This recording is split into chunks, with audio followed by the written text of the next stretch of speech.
Mas Febri Widodo. Silakan Mas.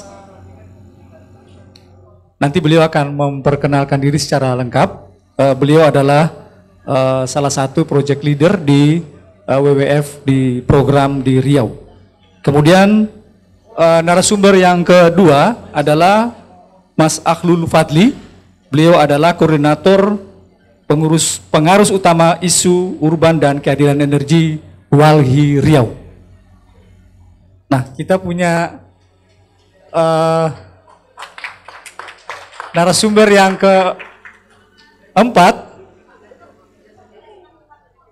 ketiga. Ya, yang ketiga Mas John Mundung dari kelompok pemerhati masyarakat adat. Silakan Mas. Silakan Mas Febri, Mas Akhlul. Bang Mundung, ini aktivis-aktivis di Riau. Silakan Bang. Dan yang keempat, kita punya narasumber lagi yang baru saja memoderasi kita karena beliau punya concern di isu masyarakat adat. Kita sambut Ibu Pendeta Melani Risamasu.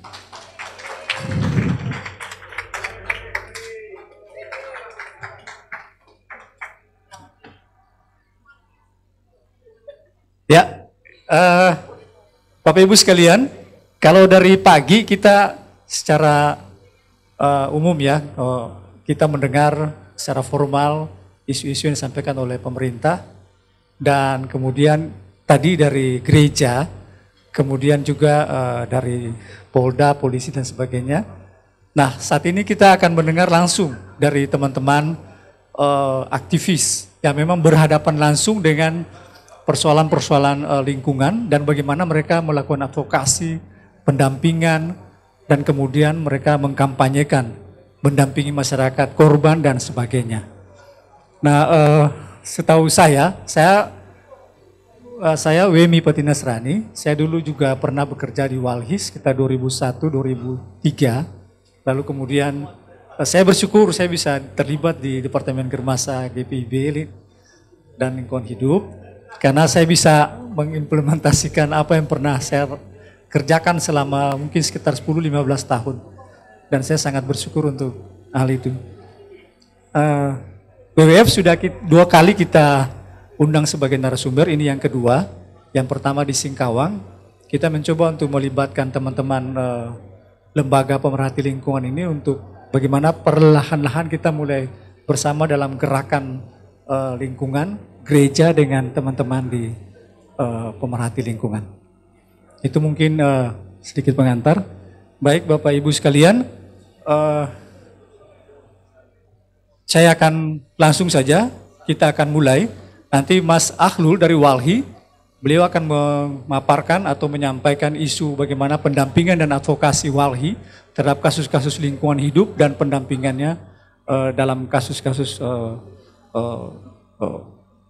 deforestasi dan sebagainya.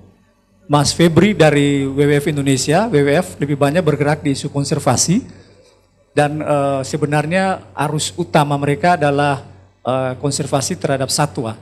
Tetapi kalau bicara satwa berarti kita akan bicara tentang habitat dan karena itu WWF sangat berkepentingan untuk pelestarian satwa dan habitatnya. Kemudian Mas Mundung ini orang Walhi juga nih, dia dulu.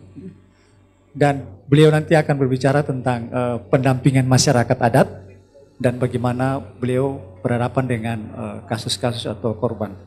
Dan Ibu Melani akan mengantar kita juga dengan isu masyarakat adat. Karena kita punya teman narasumber, Pak Andika tidak bisa hadir, maka Ibu Melani yang pakar di situ bisa nanti menyampaikan. Baik. Karena dari pagi kita belum punya tayangan, kali ini teman-teman WWF Walhi, mungkin nanti Mas Mundung kalau ada tayangan bisa disampaikan, akan menyampaikan tayangan dan kemudian memaparkan kepada kita bagaimana pekerjaan-pekerjaan mereka. Silakan kita akan mulai aja dari Mas Akhlul. Teman-teman kita boleh Slide dari Walhi. Oh, dari.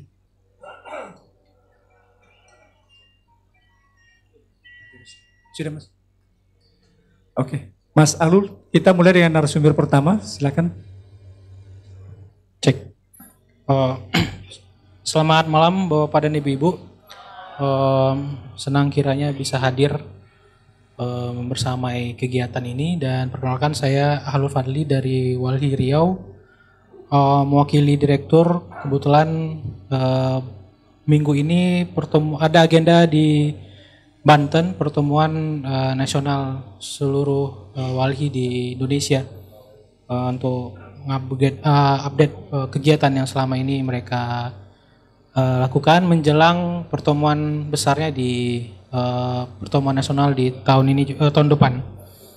Izinkan saya untuk memberikan informasi seputar apa saja yang dilakukan Walhi khususnya di Provinsi Riau dalam hal pendampingan, advokasi dan kampanye di Provinsi Riau. Mungkin bisa lanjut.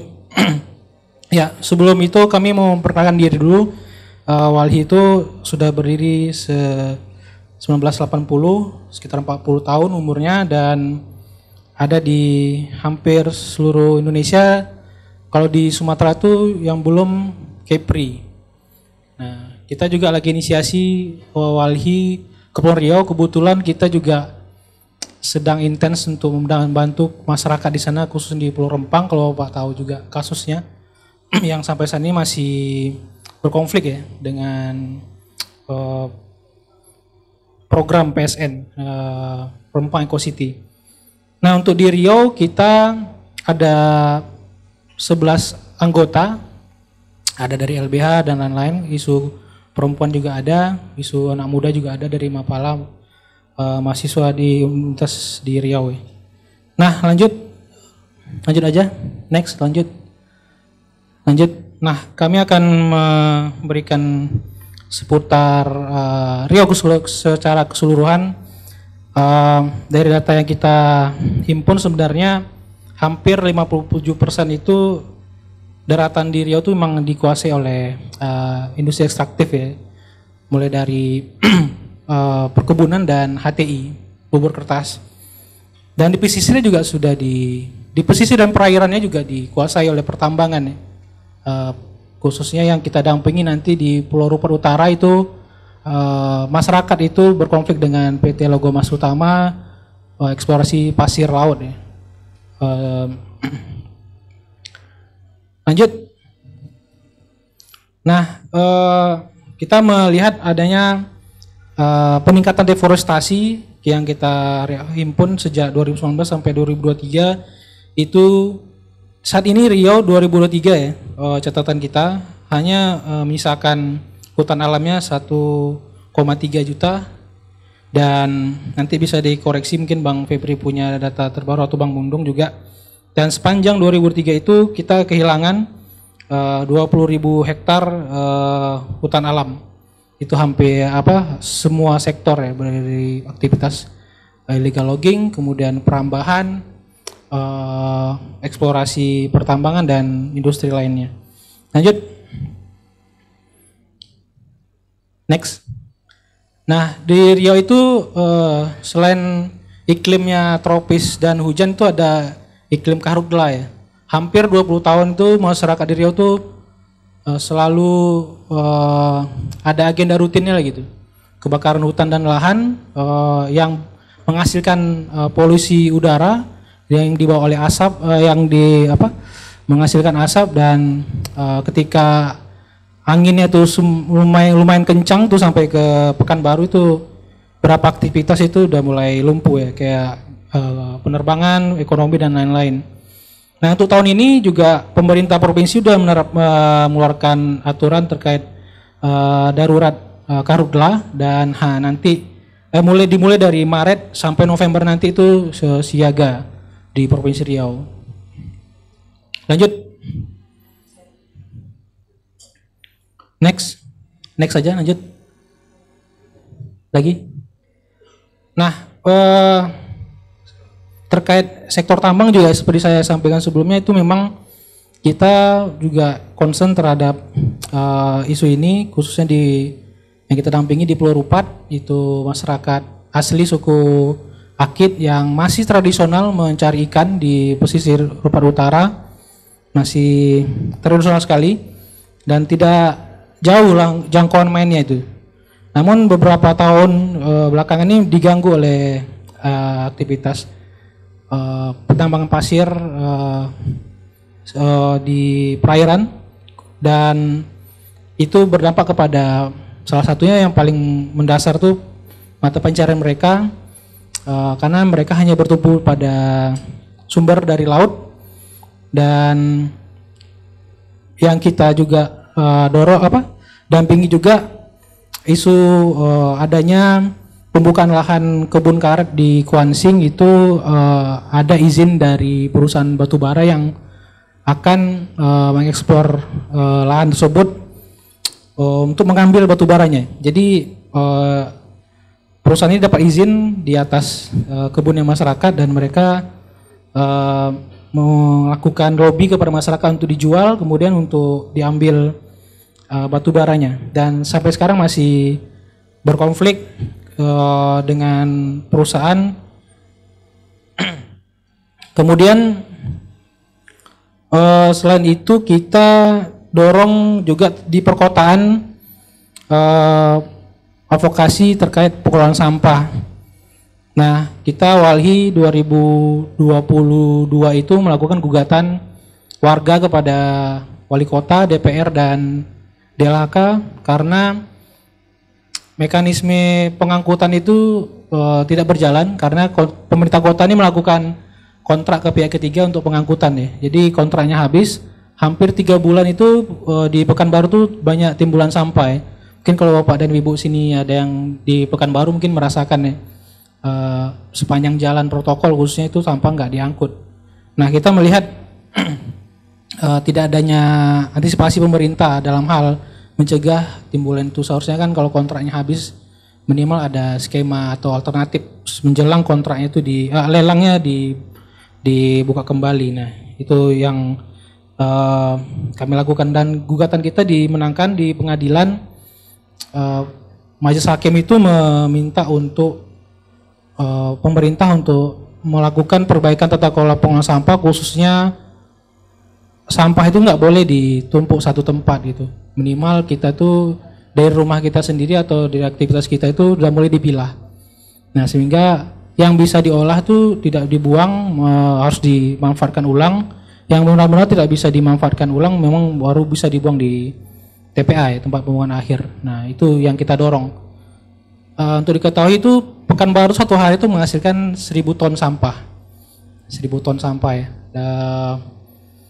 TPA kita tuh udah 2, yang satu udah tutup karena penuh, satu lagi masih bisa menampung, mungkin nggak tahu nih. 2 atau 3 tahun lagi udah tutup lagi nih karena sampahnya nggak diolah. Nah, ini juga salah satu budaya kita sendiri yang belum terbuka atau sadar untuk mengolah sampah kita sendiri, karena kita sebagai manusia juga penghasil sampah sebenarnya. Nah, kami juga dan Bapak dan Ibu sini mungkin perlu kesadaran itu, karena kalau nggak mungkin juga tiap TPA tutup buka lagi, mana tahu besok di belakang hotel ini udah TPA karena nggak ada lahan lagi kan, gara-gara sampah aja gitu. Mungkin itu, lanjut. Next. Lanjut. Nah, ini salah satu wilayah yang lagi kita gencar-gencarnya dampingi di Kepulauan Riau. Itu adalah screenshot dari buku sakunya perusahaan Makmur Elok Geraha yang dapat kerjasama dengan Shinji Group yang ingin membuka pabrik kaca di Pulau Rempang. Nah, itu peta-petanya itu, kalau yang dari sebelah kiri Bapak itu hampir satu pulau tuh dijadikan tempat industri ya. Jadi sebenarnya di dalam itu ada masyarakat itu. Nah, yang sebelah kanannya ini itu rencana itu yang tempat pembangunan pabrik, dan di bawahnya itu tempat relokasi. Nah, jadi kan relokasi ini sebenarnya masyarakat sebenarnya menolak karena lagi-lagi di perairan itu adalah aktivitasnya nelayan gitu. Jadi ketika melaut itu dialihkan, dipindah di wilayah lain, itu secara interaksi sosial dan kegiatan sudah berubah sama sekali gitu. Dan tawaran pemerintah itu hanya kasih rumah, uang bulanan dan lain-lain. Itu sebenarnya menurut kami tidak menjawab keberlangsungan generasi mereka selanjutnya. Sebenarnya mereka sudah bisa hidup tuh dari hasil laut mereka sendiri, dari aktivitas mereka yang selama ini. Namun itu tadi ada gesekan ya. Negara punya keinginan untuk mendatangkan investasi, tapi kenyataannya mereka tidak melihat adanya masyarakat di sana. Kalau secara historis itu memang masyarakat di Pulau Rempang itu sebenarnya hampir 100 tahun lebih sudah bermukim di sana sejak kerajaan Rio Lingga gitu. Ya sebelum Indonesia merdeka ini mereka udah hadir di sana. Jadi sebelum kita negara ini merdeka mereka udah eksis gitu. Tapi kan secara legalnya mereka tidak diakui. Salah satunya mereka nggak punya surat tanah sebenarnya, sertifikat tanah. Karena Batam ini punya aturan khusus, jadi dia hanya dikelola oleh badan otorita ya BP Batam itu. Jadi berapa kawasan di Batam dan Rempang itu banyak yang statusnya itu masih gantung dan hanya bisa dikuasai oleh pemerintah. Nah ini juga yang jadi masalah.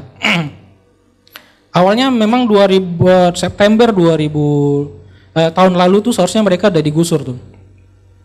Tapi karena masyarakat itu bertahan, khususnya kelompok perempuan ya, di sana kelompok perempuannya aktif ya. Karena mereka bagi peran tuh, bapak-bapaknya suruh bekerja melaut gajah, ibu-ibunya jaga kampung gitu. Jadi secara ekonomi biar nggak putus, perempuannya itu yang jaga. Jadi ketika ada tim pemetaan ketika hadir di kampung tuh mereka usir gitu. Mereka nolak itu, nggak boleh melakukan pengukuran gitu. Nah ini yang sampai saat ini. Konsennya kenapa Rempang nih jadi isu besar itu salah satunya dia pulau kecil. Pulau kecil seharusnya tidak boleh dibebani dengan izin-izin yang terlalu berat gitu. Kemudian dia punya sumber kelautan, pendapatan mereka tuh dari sumber-sumber laut gitu. Nah kemudian bicara tentang industri ekspor pasir laut itu sebenarnya lagi-lagi akan merusak ekosistem laut gitu. Bayangkan kalau dibiarkan beraktivitas nelayan dan di sampingnya itu ada pabrik atau kapal penyedot pasir itu, ya apa yang mau didapat oleh nelayan itu paling serpian-serpian cangkang karang dan lain-lain, karena ikan nggak akan main di sana lagi gitu. Sumber makanan ikan pun nggak ada lagi di sana.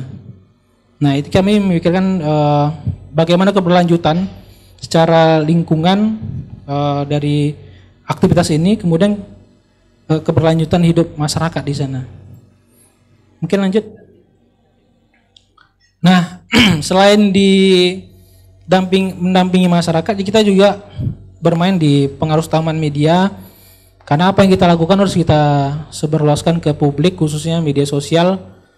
Kita juga pengen meminta interaksi ke publik atau netizen, apa yang seharusnya meminta respon mereka gitu, agar kegiatan ini atau apa yang kami lakukan itu juga bisa dibantu gitu, disebarluaskan atau diberikan masukan dan lain-lain gitu. Khususnya kita konsen ke anak muda sebenarnya. Karena kalau datanya Bappenas itu kan 2030-2045 kan Indonesia emas.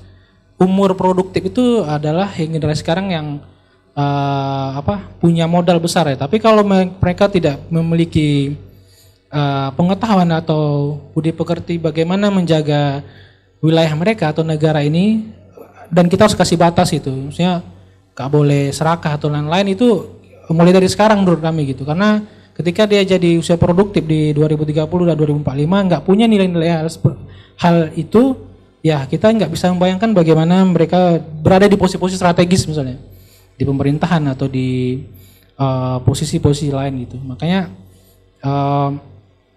Indonesia emas itu memang harus dipunya bekal nilai-nilai kearifan lokal atau nilai-nilai yang kita anut masing-masing gitu, agar mereka punya batas batasan gitu dalam hal berperilaku, memutuskan dan lain-lain gitu. Kemudian kita juga selain beradvokasi buat kajian, ini juga sebagai nilai tawar kita ke pemerintah. Kita punya temuan-temuan di lapangan, kita sampaikan, kita publikasi, kayak kebakaran hutan di lahan gambut misalkan. Itu kan unik sebenarnya, karena lahan gambut ini kalau di atasnya nggak kebakar, di dalamnya masih berasap itu. Apalagi akses untuk sampai ke sana juga terlalu jauh gitu ya. Apalagi medan di Riau ini juga jarang yang bisa diakses oleh alat-alat. Makanya banyak menggunakan waterbombing, menggunakan helikopter gitu. Nah, temuan-temuan ini juga bisa mengedukasi masyarakat juga untuk melihat seberapa laju rusaknya Provinsi Riau dari industri-industri khususnya di darat, di pesisir ataupun di sungai. Nah, ini yang kita lakukan dalam hal kampanye. Jadi modal dari advokasi ini kita kemas, kemudian kita rangkum dalam beberapa paper atau rilis ataupun foto dan infografis. Nah, ini juga memudahkan publik untuk melihat secara visualnya bagaimana kerusakan-kerusakan yang ditimbulkan oleh aktivitas industri di Riau. Mungkin itu pengantar dari kami. Kami senang ketika ada interaksi atau diskusi. Saya kembalikan ke moderatornya. Baik, terima kasih Mas Ahlul. Bapak Ibu, Walhi ada di berapa provinsi Mas? Di 29 provinsi. Kalau kami gereja GPIB itu ada di 26 provinsi. Jadi hampir semua jaringan Walhi itu ada di setiap daerah, mungkin daerah kerja kita semua, daerah pelayanan kita Bapak Ibu. Jadi advokasi, pendampingan kepada masyarakat, pendampingan terhadap kasus-kasus ataupun kajian-kajian itu sebenarnya bisa kita mulai bangun kerjasama kalau kita mau untuk bersama-sama dengan teman-teman lembaga seperti Walhi, gitu ya kira-kira. Walhi juga memantau isu-isu perkebunan skala besar. Tadi kita banyak diskusi, Pak Jimmy Sormin tadi juga sedikit menyampaikan tentang isu sawit. Kalau di Riau memang didominasi oleh sawit dan hutan tanaman industri karena kita punya 2 industri strategis di sini, yaitu pabrik pulp 2 besar, dan itu menjadi isu strategis dan itu menjadi concern Walhi juga. Artinya ada perimbangan pemantauan. Jadi kalau tadi masyarakat sipil kan perannya memantau untuk melihat keseimbangan pembangunan itu, jadi supaya ada ini di dalam pembangunan. Baik, sementara itu dari Walhi nanti kita akan berdiskusi, kemudian saya akan pindah ke Mas Febri dari WWF Indonesia. Jika ada hal yang mau disampaikan silakan Mas. Boleh Mas. Ya, WWF Indonesia juga ada di Kalimantan, hampir semua. Kalimantan Utara, Kalimantan Barat, Pontianak itu cukup besar dari kerjanya. Kalselteng itu ada juga. Di Sulawesi isunya marine, isunya laut di Kendara, Bali, dan di Sumatera, Aceh, kemudian Riau yang besar. Nah, mereka lebih banyak berbicara tentang koridor Bukit Barisan, karena itu lintasan harimau dan lintasan gajah. Nah, lintasan itulah yang mungkin dirawat dan akan bersinggungan dengan investasi-investasi skala besar di situ. Silakan Mas Febri. Saya mau izin berdiri ya, boleh? Ya, selamat malam Bapak Ibu. Saya mau izin berdiri, boleh? Karena kalau enggak saya akan berasa ngantuk. Maaf. Karena suara saya juga kurang kencang kan, jadi saya harus berdiri. Mohon izin ditampilkan, sudah ya? Oke. Jadi saya mulai dulu dari perkenalan Bapak dan Ibu. Ini untuk WWF sendiri sebenarnya kami berada di Indonesia, kerja itu dari tahun 60-an. Waktu itu kami bekerjanya mengawali dari program Badak Jawa yang ada di Ujung Kulon. Nah kemarin ada isu ya, ada perburuan dan sebagainya ya. Kami dulu banyak bekerja untuk menangani populasi masyarakatnya juga yang ada di sana. Kemudian tumbuh sampai tahun 96-98 kami berbadan hukum Indonesia. Kalau dulunya masih Indonesia Program, jadi masih menginduk ke global. Kalau sekarang sampai sekarang dari tahun 90-an sampai sekarang sudah menjadi Badan Hukum Indonesia. Makanya Yayasan WWF Indonesia. Nah kemudian mulai dari tahun 2000-an kami sudah mulai concern ke isu sustainability, jadi bukan hanya isu wildlife atau spesies saja. Nah kemudian mulai tahun 2019, 2018, 19 era-eranya safeguard ya, kerangka pengamanan lingkungan sosial K3, terus kemudian juga ada isu sosial, kita nggak boleh represif misalkan. Nah kami mulai ke arah sana, mulai ke arah preventif, mulai concern terhadap isu-isu dampak lingkungan, jadi kami nggak boleh misalkan pendampingan masyarakat ngasih pestisida nggak boleh. Terus bahkan isu pelecehan dan sebagainya nggak boleh. Jadi saya pun bisa dilaporkan Bapak dan Ibu kalau saya salah kata yang ada pelanggaran HAM dan sebagainya, saya bisa dilaporkan ke kantor kami juga. Nah itu seperti itu. Jadi pada prinsipnya memang itu menjadi penting ya dalam bidang-bidang konservasi. Dan kami ada di 3 direktorat utama. Yang pertama Forest and Wildlife, jadi bekerja kaitannya dengan hutan dan lingkungan satwa. Kemudian yang kedua Climate and Market Transformation, jadi untuk program iklim. Kemudian yang kedua transformasi pasar. Jadi berkaitan dengan perusahaan, bagaimana perusahaan kemudian menjadi lebih baik praktiknya untuk lebih berkelanjutan dan sebagainya. Kemudian yang ketiga Marine and Fisheries. Jadi kami ada teman-teman yang sering menyelam juga. Jadi mereka menyelam, saya beberapa kali diajak juga senang, mereka tiap hari menyelam, tapi mereka bosan katanya, tiap hari minum air asin katanya. Jadi mereka pengen ke hutan juga, jadi kebalikan ya, kan gitu. Nah kemudian kantor kami ada dari Sabang sampai Merauke, artinya dari Aceh di ujung sana, kemudian sampai ke bawah, sampai ke perbatasan Papua Nugini. Saya pernah ke sana juga beberapa kantor, termasuk saya pernah terbang dari Merauke sampai ke Aceh juga secara 1 hari karena berkunjung dari kantor ke kantor. Jadi itu Bapak dan Ibu. Mohon izin lanjut. Ya kami juga punya value, saya perkenalkan dulu sebelum saya bergerak lebih lanjut. Yang pertama courage, integrity, respect, and collaboration. Jadi makanya seperti semuanya kegiatan WWF juga harus ada penghormatan, ada kolaborasi, terus ada keberanian dan sebagainya, seperti itu ya. Kami juga punya partner, ya salah satunya juga seperti ini, karena kami juga beberapa tahun belakangan kebanyakan memang bekerja dengan lembaga-lembaga institusi muslim ya, Islam ya, misalkan MUI dan sebagainya. Dulu ada fatwa haram untuk untuk perlindungan satwa dan sebagainya, itu ada semua.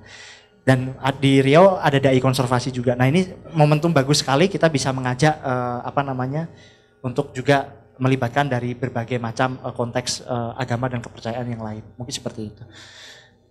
Ya, mohon izin lanjut. Nah, saya perkenalkan dulu siapa yang nggak familiar dengan Indonesia. Mungkin orang Indonesia juga.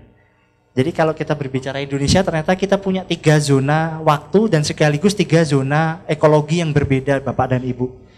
Jadi kalau ke Indonesia Timur, itu ada jenis-jenis berkantung, memang Australia ya, jadi satwa-satwa seperti itu. Kemudian yang Indonesia Tengah ini yang paling unik, hanya ada di Indonesia. Itu ada hewan-hewan misalkan, ada anoa, babi rusa yang memang nggak ada di tempat lain.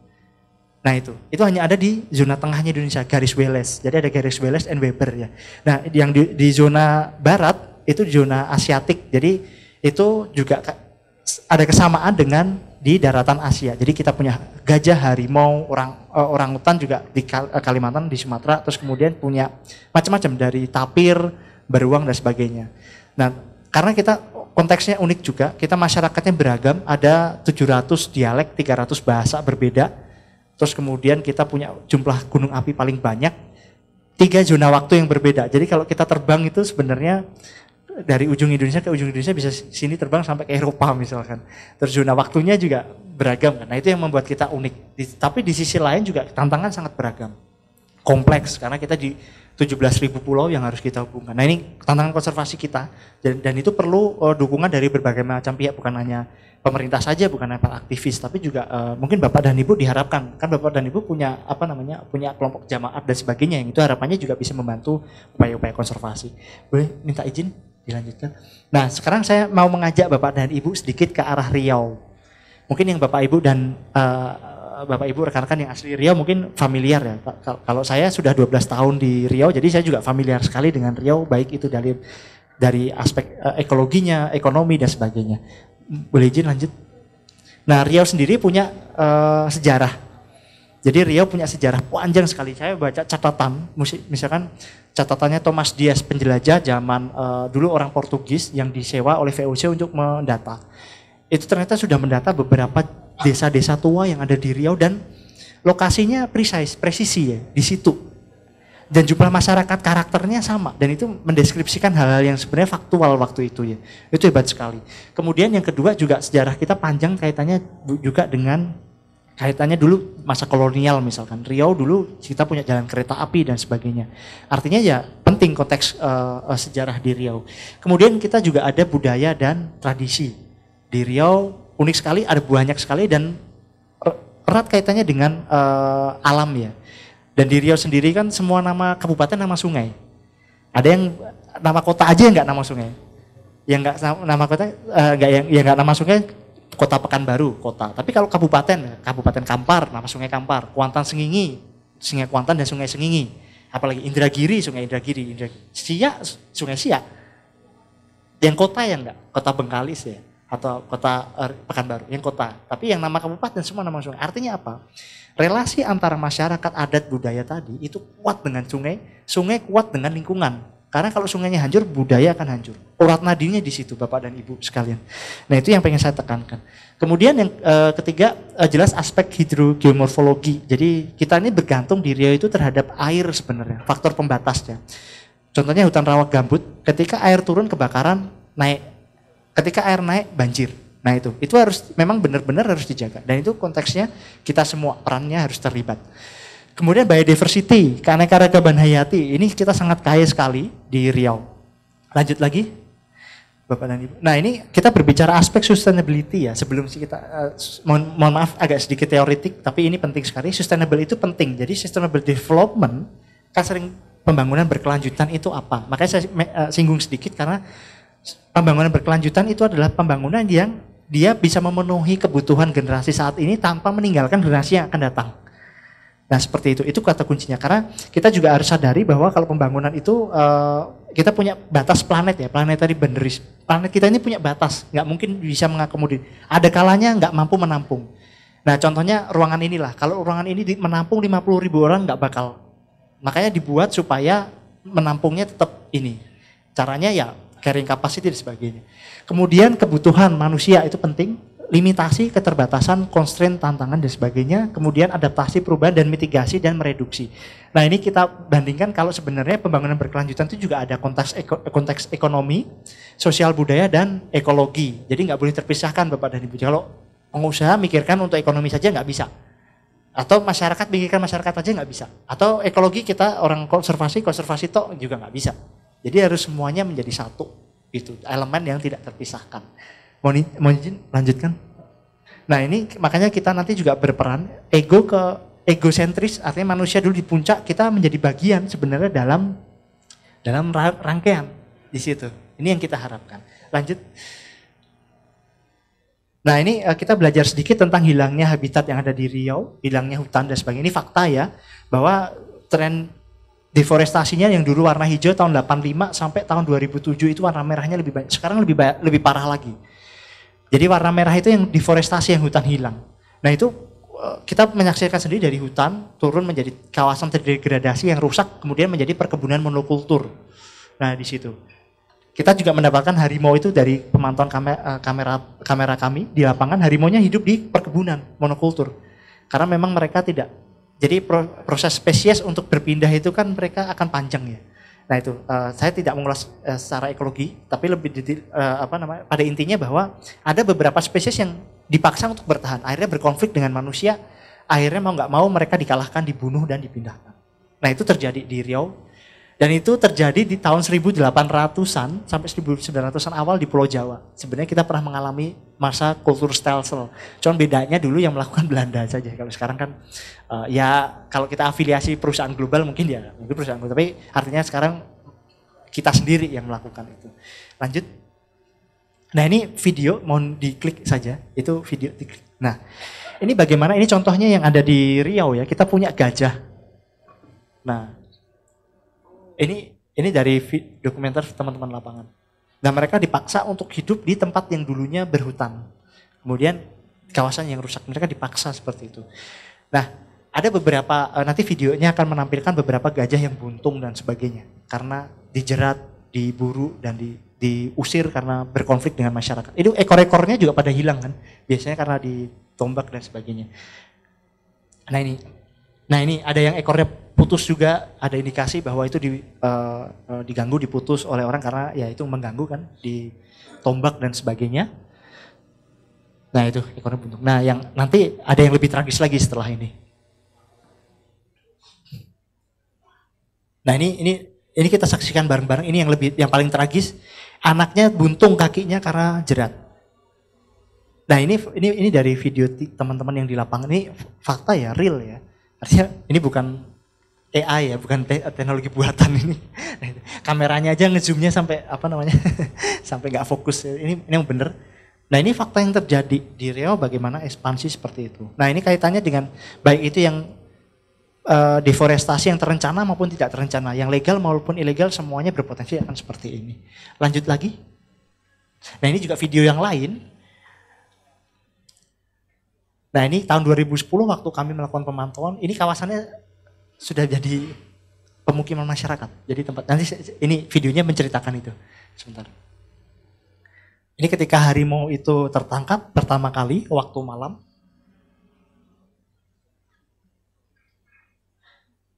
Kemudian ini tanggal 10 tadi, ini tanggal 12. Nah ini dibuka, tempatnya tadi dibuka di bulldozer. Dan tempatnya ya harusnya habitat karena kawasan lindung ya. Nah tanggal 13-nya harimaunya masih ada. Nah ini harimaunya, tempat tadi itu yang di bulldozer.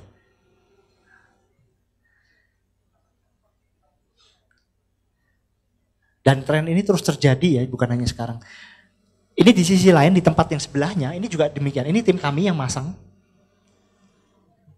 Awal-awal masih mendapatkan spesies-spesies seperti ini. Jadi dapat ini tapir. Ya, tapir hitam dan putih warnanya.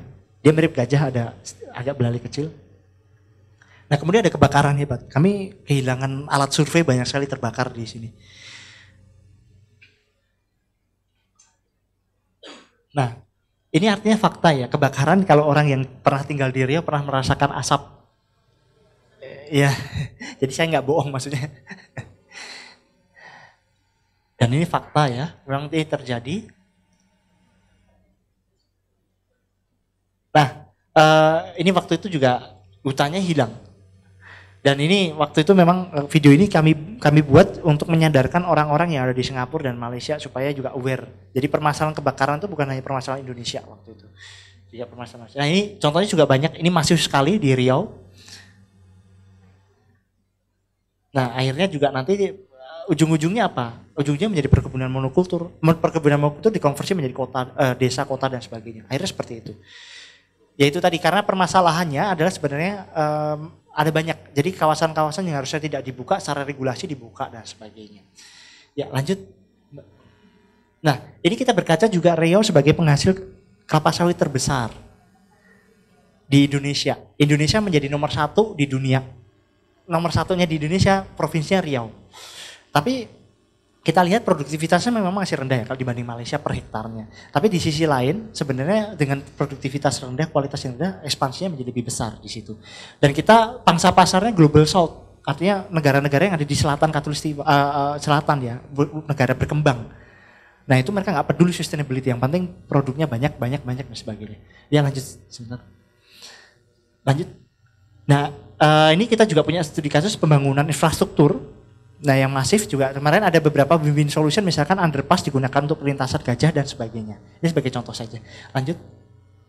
Nah ini juga ada tantangan, apakah ini ada sertifikasi ya? Sertifikasi itu harapannya bisa menjamin keberlanjutan. Nah keberlanjutan artinya ada RSPO untuk kelapa sawit, ISPO juga Indonesian Sustainable Palm Oil, kemudian ada FSC untuk perusahaan kehutanan dan sebagainya. Tapi fakta di lapangan juga masih banyak bolongnya di sana. Nah itu yang menjadi tantangan. Lanjut. Nah ini sebenarnya saya nggak berpanjang lebar, nanti kita diskusi saja, ini hanya men-trigger. Saya minta tolong juga Bapak dan Ibu untuk men-scan ini, saya ada kuesioner sedikit tentang praktik rehabilitasi lahan yang Bapak Ibu lakukan.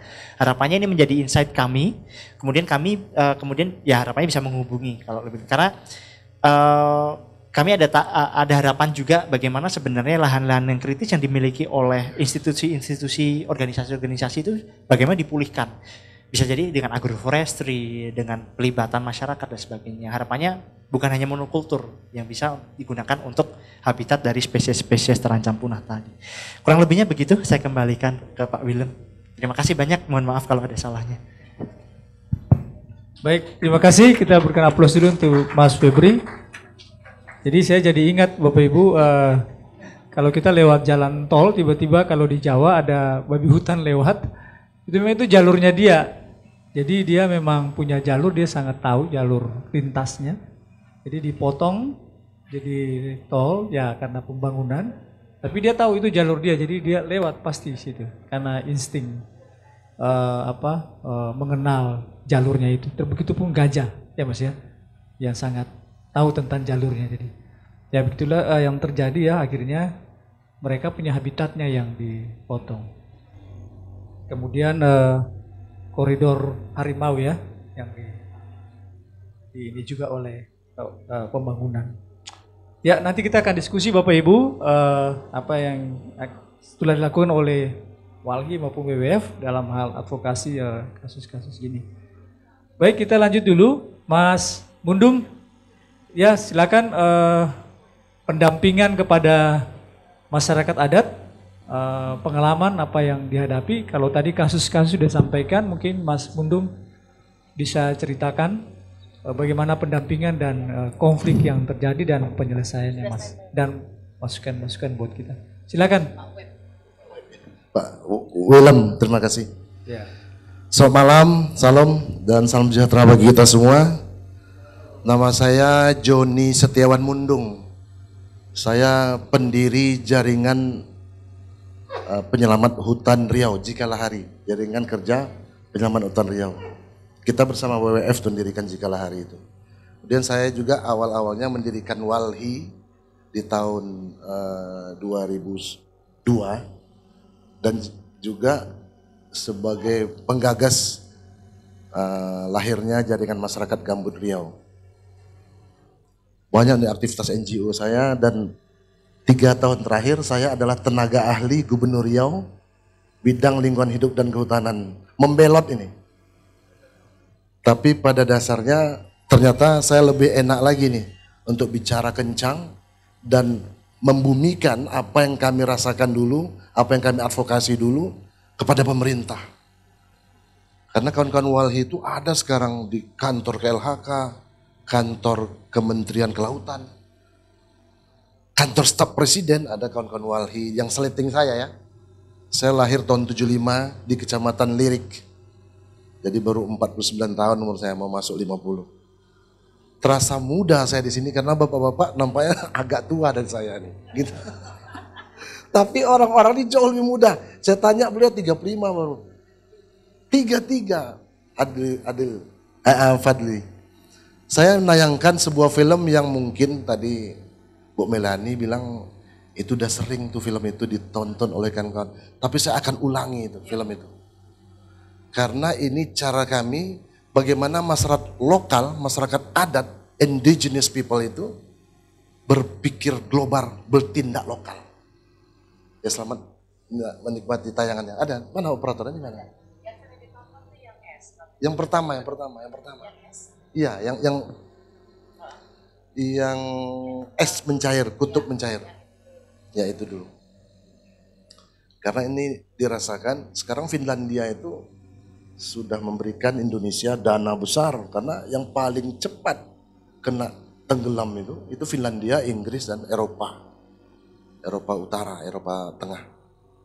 Dan sekarang dia berbondong-bondong untuk membantu Indonesia, supaya Indonesia tolonglah hentikan tanam sawit. Itu. Tapi nanti saya cerita kenapa harus dihentikan. Suaranya ada. Ini berupa video sebabnya. Di sana ya, operatornya. Di bumi mencair, apalagi dengan pemanasan global yang sekarang makin parah. Menurut penelitian, ada beberapa skenario yang mungkin terjadi. Sayangnya, skenario-skenario ini tidak ada yang punya happy ending seperti skenario-skenario sinetron Indonesia. Skenario pertama adalah kenaikan permukaan air laut.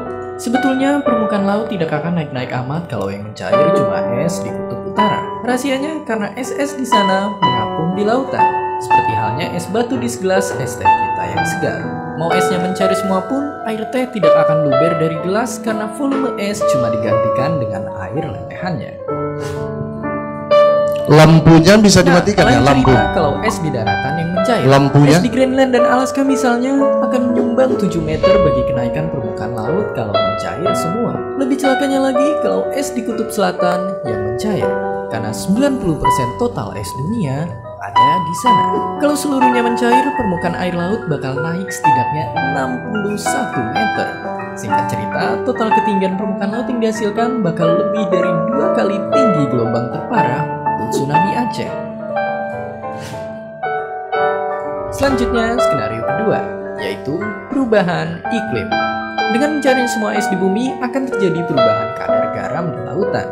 Gampangnya, air laut jadi berkurang keasinannya karena bercampur dengan air tawar dari lelehan es. Masalahnya, salinitas laut sangat berpengaruh pada arus laut. Padahal kalau arus laut kacau, banyak hal-hal lain ikut kacau. Seperti misalnya iklim global dan migrasi ikan-ikan kita yang malang. Bisa-bisa hidup kita yang tidak jelas ini jadi makin penuh ketidakjelasan. Yang lebih ngeri lagi adalah skenario ketiga, yaitu pemanasan global yang makin parah. Alasan pertama, mencarinya es di seluruh dunia sama saja melenyapkan cermin bumi. Idealnya sebagian sinar matahari ada yang dipantulkan oleh es yang super bening, dan ada yang diserap oleh air laut yang lebih keruh. Bayangkan saja kalau semua panas matahari kita serap, bakal sepanas apa bumi kita nanti. Alasan kedua, mencairnya semua es termasuk permafrost akan mempercepat terurainya bahan organik yang selama ini membeku. Proses ini tentunya akan melepaskan lebih banyak karbon ke semua kaca yang otomatis akan membuat bumi jadi jauh makin lebih panas lagi. Memang saat ini semua skenario tadi masih prediksi ilmiah semata. Meski begitu, bumi kita benar-benar pernah tidak punya es loh. Jadi, tidak mustahil hal ini akan terjadi lagi di masa depan. Nah, seberapa cepat masa itu akan datang, perilaku kita lah yang akan menentukan. Dan seperti biasa, terima kasih. Hi, thanks for stopping by our video. Don't forget to comment, like, and subscribe. Yang satu lagi itu ada tentang perjuangan masyarakat Talang Mama ya. Satu lagi bisa tayangkan. Jadi sambil nonton, saya mau tahu juga nanti apa yang ditonton tadi, apa yang dipikirkan. Karena cara pandang kita beda-beda tuh tentang itu.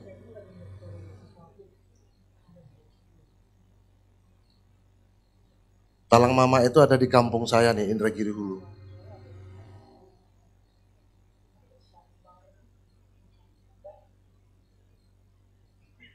Ya, maupun secara ekologis. Ya, jadi Talang Mama sekarang ini kondisinya sedang dalam kondisi kritikal, kondisi kritis. Nah, dialog ini ya memang diprakarsai oleh tetua-tetua adat Talang Mama, para batin dan para batin pada khususnya ya, untuk melihat kembali masalah-masalah yang mereka hadapi saat ini. Ya, nah kemarin selama dialog hari pertama sudah muncul, paling tidak saya mencatat bahwa persoalan besar sekarang ini adalah ya, derasnya tanah-tanah adat yang sekarang beralih ke pihak kedua, baik itu ke perusahaan maupun ke para pendatang maupun orang-orang yang sebenarnya datang di sini untuk yang disebut dengan lapar lahan itu. Ini berapa tahun yang lalu Bang Abdon Nababan ini pendiri Aliansi Masyarakat Adat Nusantara ini datang ke Talang Mama. Inilah mereka cerita sedikit tentang itu. Kemudian yang kedua, Talang Mama ini kan berbeda dengan masyarakat umum di sekitarnya. Nah, salah satu yang membuat mereka berbeda itu adalah bahwa mereka punya sistem kepercayaan atau sistem keagamaan yang berbeda dari masyarakat di sekitarnya. Dan kecenderungan masyarakat di sekitarnya adalah menuduh mereka sebagai sesak. Ya. Ini ya, dua tantangan yang besar terhadap talang mama. Ya. Satu soal identitasnya sebagai talang mama, kedua soal tempat hidupnya, ya, untuk menjaga keberlanjutannya sebagai satu masyarakat adat.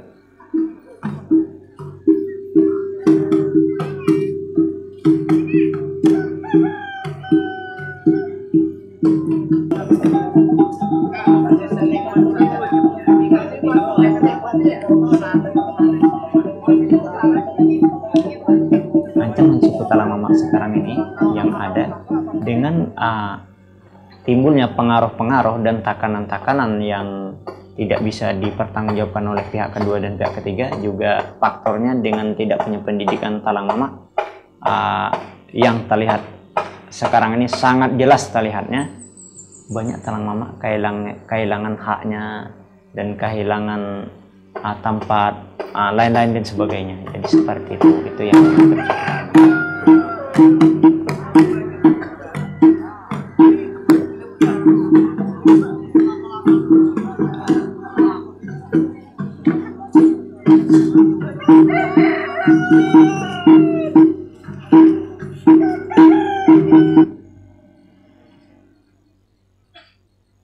Dan ini yang terakhir, kenapa kami tayangkan dua suku Pemirsa, asli. Ketua Masyarakat Adat Suku Sakai yang berada di desa Kesumbo Ampai, Kecamatan Batin Solapan, telah memperjuangkan hutan adat sejak tahun 1976 karena bagi mereka hutan merupakan tempat tinggal dan tempat hidup bagi masyarakat asli suku Sakai. Walaupun sejak tahun itu masyarakat suku Sakai memiliki 17.000 hektar hutan alam yang kini hanya tinggal 240 hektar.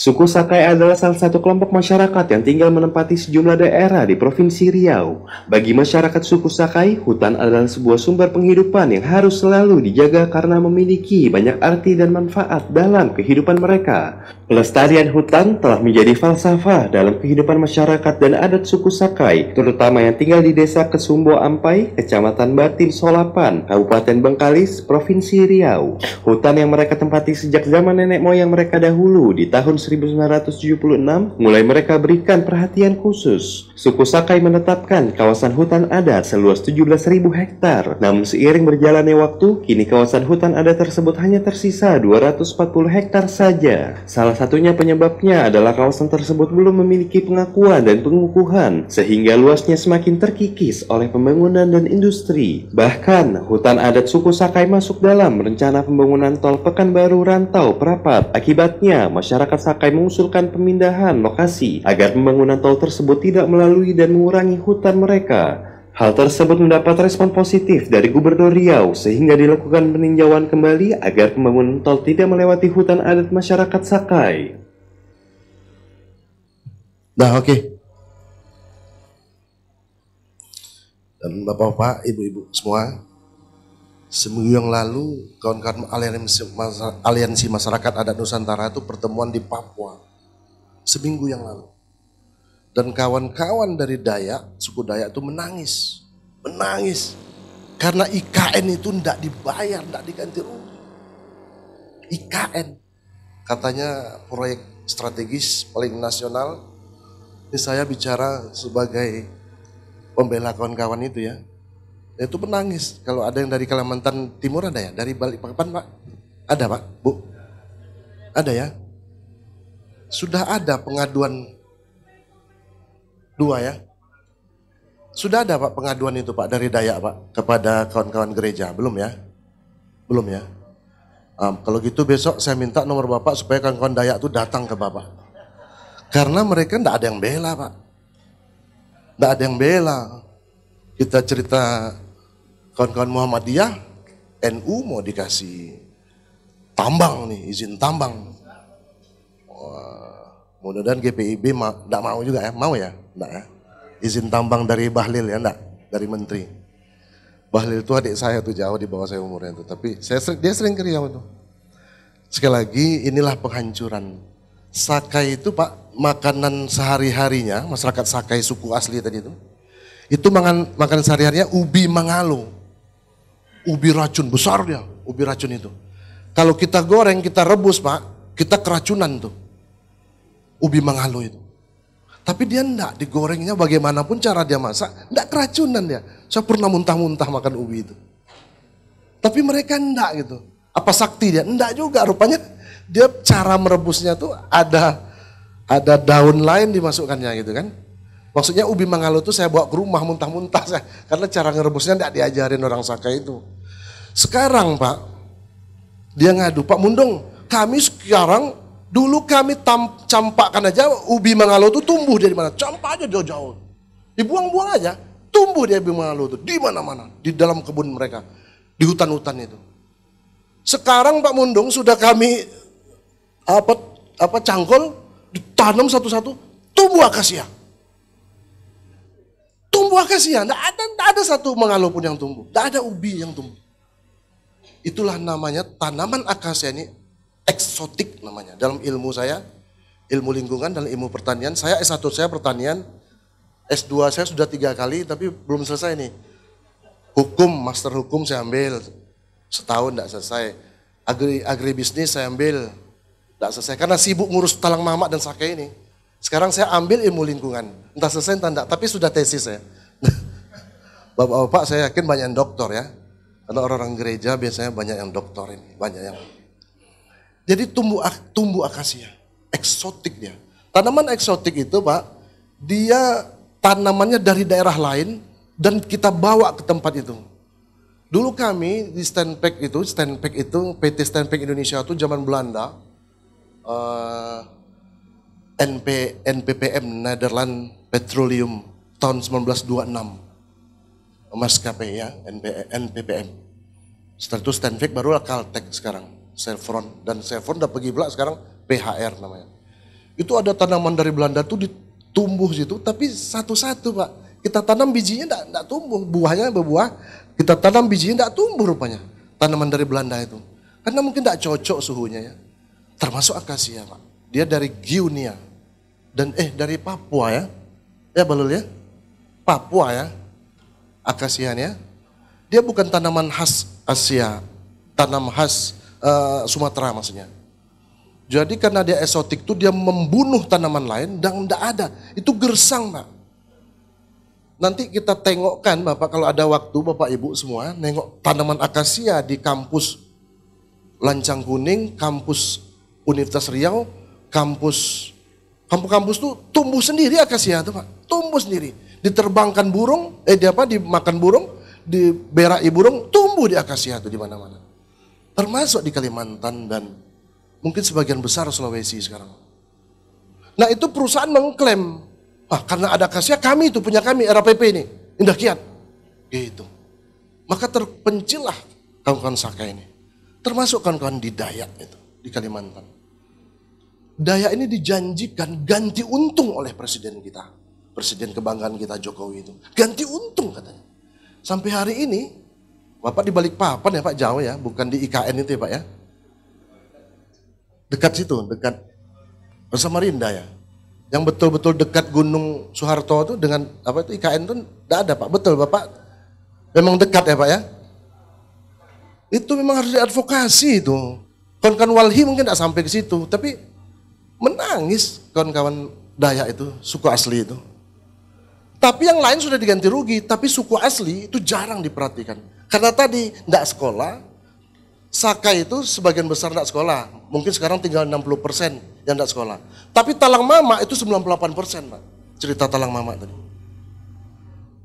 Dan kami uniknya, kalau pemilihan kepala desa itu spesifik. Itu kaum gereja ada 3 di Talang Mama itu. Itu yang membawa itu Pastor Fit dari Perancis dan dia mati di Talang Mama itu. Diajak oleh keluarga dan istrinya untuk balik ke Perancis, Pastor Fit itu tidak mau. Karena dia ingin menyelamatkan hutan Talang Mama. Bukan menyebarkan agama saja dia. Dia ingin menyelamatkan hutan yang sudah porak-poranda. Bagi orang Saka dan Talang Mama, bagi kami orang Riau ini, bagi orang suku asli, tidak ada hutan tanah, tidak ada marwah. Ngeri. Tidak ada hutan tanah, kami tidak bermarwah. Bodoh. Dan akhirnya karena bodoh itulah masuklah akasia dan sawit. Makanya dari 16.000 hektar satu desa itu 16.000 hektar tinggal 200 hektar yang akan dihutan adatkan oleh Gubernur Riau. Karena permintaannya akhirnya tinggal 200 hektar itu Pak. Yang lain sudah jadi sawit. Kok para aktivis ini kok anti sawit, anti akasia? Memang iya karena yang namanya monokultur, kalau padi semua itu mati kita Pak. Kalau serai wangi semua kita tanam 16.000 hektar, mati juga kita tuh. Atau kita butuh jagung, atau butuh ubi mangalo itu. Ubi mangalo semua 12.000 hektar. Dari 9,2 juta hektar luas Riau ini, itu 6,1 itu sawit Pak. 3,5 itu, 3,5 juta hektar itu akasia. Di mana letaknya suku adat, suku asli itu? Di mana kampungnya? Sudah porak-poranda itu. Dan itu menyebabkan banjir di mana-mana. Kebakaran hutan di mana-mana. Ada programnya namanya Riau Hijau sekarang Pak. 5 tahun ini gara-gara Riau Hijau itu mungkin ya, orang sibuk menanam sekarang. Karena Gubernur Riau membagi 1 juta pohon, yaitu mangga harum manis, durian musangking, durian montong, pinang, sirsa, manggis, matoa, semua dibagikan secara gratis kepada masyarakat supaya disibukkan. Karena 5 tahun ini disibukkan dengan menanam, akhirnya lupa membakar. Dan kita tidak kena kabut asap lagi. Ternyata di Sumatera Selatan gitu juga, gubernurnya dan Menteri Lingkungan Hidup Pak, semua kampung Bapak dari mana nih, ada 26 provinsi kan? Itu ada pohon gratis itu. Saya ingin ada gereja namanya Eko Gereja. Bukan gereja Pak Eko ya, Eko Gereja. Gereja yang peduli lingkungan. Green gereja tadi. Kita green policy, green cards, green education, green collaboration. Saya ingin ada setiap para pendeta mau masuk ke gereja itu tidak cerita lingkungan Anda pulang. Begitu. Pengennya. Karena tertinggal kita sudah tertinggal ini. Karena suku asli itu udah hancur, punah ranah Pak. Dan tidak ada lagi hutan tanah tersisa. Sekali lagi, bagi masyarakat adat, mau dia orang Tapanuli, mau orang Samosir, mau orang Dayak, mau orang Papua, mau orang Sulawesi, dia selagi dia suku asli, itu pasti kalimatnya, kami tidak ada hutan tanah, tidak ada marwah. Tidak ada kekuatan, tidak ada keberanian ketika tidak ada hutan tanah. Bukan saya ajak semua supaya menyembah kayu, menyembah hutan, enggak. Tapi dia memang hidup dari hutan. Saya karena dekat sama Talang Mama ini, Talang Mama itu kalau dia jam 7 berangkat ke hutan, jam 11 dia balik. Di hari Minggu. Kadang di hari Kamis atau di hari Selasa lah ya. Yang sering itu Senin malahan. Jam 11 balik itu membawa buah-buahan dari hutan, membawa rusa, membawa kijang untuk makanan 1 minggu. Tidak perlu ke pasar. Orang Talang Mama itu. Orang Sakai gitu juga, orang Dayak gitu juga. Karena apa? Hasil hutannya banyak. Hutannya masih rimba. Rimba kepungan sialang kalau orang kami, imbo kepungan sialang. Bahasa sini imbo namanya. Rimba, rimbo. Imbo kepungan sialang, imbo larangan, imbo putui. Itu Kontan Singingi itu ya, betul. Kontan Singingi. Nah itu ada filosofinya, ada imbo kukok namanya. Berarti kebun hanya untuk beladang. Ke atas lagi ada kebun untuk nanam karet dan nanam sirsa, nanam nangka hutan atau cempedak namanya. Di depan lagi itulah imbu larangan, tempat berobat. Di sana ada harimau dan gajah. Bagi kami orang Talang Mama, harimau itu datuk. Dan kalau datuk datang ke kampung kami, berarti ada maksiat di kampung kami. Ada kejadian jelek di kampung kami. Maka sang dukun itu adalah petinggi tentang pengobatan. Bukan dukun yang seperti pikiran kita ya. Dukun tuh, dia tuh herbal Pak. Ngajarin kami herbal. Makan ini, penyakit diabetes hilang. Makan ini apa nih, kencing tersumbat hilang nih. Jadi itu dukun bagi orang Sakai dan Talang Mama. Tapi dukun bukan zaman sekarang, dukun mistik yang mau membunuh orang, menyantet orang, enggak itu. Dukun. Dan dukun itu mimpi malam itu, harimau masuk. Dan harimau itu betul ada paginya. Biasanya sudah masuk dalam kampung, itu ada sesuatu, apakah maksiat, apakah perzinahan, apakah ada yang saling tikam, apa ada yang saling fitnah, pasti harimau itu masuk ke kampung. Dan itu tanda-tanda yang hanya diketahui dukun, kepala desa tidak tahu, batin adat tidak tahu, batin desa tidak tahu tuh. Tapi hanya dukun yang merasakan. Dan akhirnya kumpullah nenek mama, tumpulah anak kemenakan, siapa yang melakukan itu. Karena kalau belum selesai, harimau itu keliling kampung Pak, tidak keluar-keluar dia.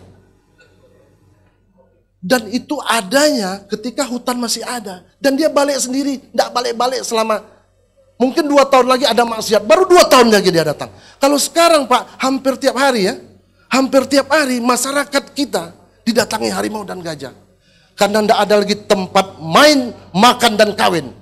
Selagi dia harimau dan gajah namanya pelando, namanya landa, kerjanya Pak, Bu, main, makan, kawin, main, makan, kawin. Kalau ada manusia kerjanya main, makan, kawin, itulah harimau dan gajah. Iya betul ya, kerjanya WWF nih yang tahu nih. Kerja binatang yang namanya harimau itu Pak, selagi dia makan, main, kawinnya enak, tak diganggunya. Dan dalam sejarah di Riau, kami ketika ada diterkam harimau, itu tidak pernah dimakan manusia itu Pak. Tidak suka dia daging manusia, harimau. Belum ada cerita, bisa di Google, dicari. Ada enggak orang diterkam harimau dimakannya habis? Enggak ada. Dia hanya makan karena dia ini pelaku kejahatan, itu biasanya satpam security perusahaan. Security perusahaan ini dia bawa anjing dan bawa senapan. Anak harimau itu ditembaknya, makin itu marah. Dan dia Pak, ini kejadian di Ararabadi. Ada orang Ararabadi tadi pembicara. RAPP ada ya, di RAPP juga pernah. Security itu di barak tuh tidur bersama 6 orang. Harimau tuh hanya neret 1 orang, ditarik, diterkam, dibunuh. Dan dibiarkan di luar mayatnya. Kenapa enggak yang lain? Karena dia yang bawa anjing ke dalam mengusir harimau. Itu banyak sekali kejadian. Sekali lagi, makan, main, kawinnya diganggu. Kalau istilah WWF, home ring-nya. Wilayah jelajahnya tuh 230 km ke situ lagi. Tahun depan ke situ lagi dia Pak. Kok sudah sawit? Kok sudah transmigrasi? Bang Undung, banyak rumah gitu. Kita dibatasi waktu cerita. Ya. Iya ya, enak, saya lagi enak cerita. Supaya tahu bahwa Dayak tuh gitu juga. Di Papua gitu juga sama Pak. Suku asli itu sama apanya? Di zaliminya. Sama. Dan siapa yang bantu? Kalau kita orang-orang suci kayak gini nih yang enggak. Orang-orang suci yang bantu Pak, pemerintah enggak. Saya dekat sama Pak Gubernur Pak, karena tenaga ahli gubernur saya. Itu sebentar kebijakan, ini mengganggu enggak Pak Mundung ya? Perusahaan ini ganggu enggak gitu. Jadi enggak mikirkan masyarakat, mikirkan perusahaan ini terganggu, RAPP terganggu enggak nih? Padahal RAPP Nangket ini mengganggu banget Pak. Mengganggu banget bagi masyarakat adat. Karena akasia ini Pak, kami ada namanya Desa Sungai Mandau, Sakai itu, suku Sakai. Itu dikelilingi Asia dan ketika seorang dokter ahli paru-paru masuk situ, itu ternyata dari 102 jiwa di sana, itu 82 orang kena kanker paru-paru. Stadium 2 ada. Karena bunga akasia itu menyebabkan kanker paru-paru. Karena apa? Tanaman eksotik dia ini. Tanaman tidak berasal dari Indonesia. Banyaklah eksotik ini sangat berbahaya. Dia mengganggu betul tanaman lain yang hidup. Terima kasih atas segala perhatian. Saya ingin diskusi panjang. Baik, Bang Bundung. Supaya ada gerakan bersama nih. Supaya kita satu sinyal bahwa ada gerakan bersama ekologi di gereja. Gitu. Eko gereja namanya. Terima kasih. Siap. Terima kasih Bang Bundung. Ya, untuk tidak membuang waktu saya langsung ke Ibu Pendeta Mei yang banyak bersama dengan masyarakat adat. Silakan Bu Pendeta sharing pengalamannya. Iya Pak, kalau dibandingkan dengan beliau bertiga ini saya nggak punya pengalaman banyak gitu Pak. Malu saya mau cerita begitu kan. Tapi paling tidak saya punya sedikit saja pengetahuan dan saya mau berbagi begitu. Terima kasih Bapak Ibu. Minta maaf kalau misalnya terlalu sering melihat aku di depan tadi jadi moderator. Saya cuma punya satu foto dan ini informasi. Dan dari informasi itu saya berusaha kembangkan untuk melihat sejauh mana dampaknya kepada masyarakat adat, begitu. Tapi tidak bisa semua saya bagi, jadi sedikit saja. Boleh Mbak Novi? Mungkin di antara ibu bapak saudara ada yang punya pengetahuan lebih banyak dari ini, kita bisa berbagi. Ini hanya sedikit yang saya mau bagi. Ini kan peta dunia ya, ngomongin amok saya. Ini kan lagi problem nih sekarang ya, dan teman-teman tahu ini dampaknya serius karena ya amok ini. Kalau pernah nonton film Nemo, film kartun Nemo, nah kan lihat ya di film kartun Nemo itu ketika dia terseret arus itu di bawah laut ini yang di Atlantik, itu memang ada Pak, memang ada Bu, namanya amok, Atlantic Meridional Overturning,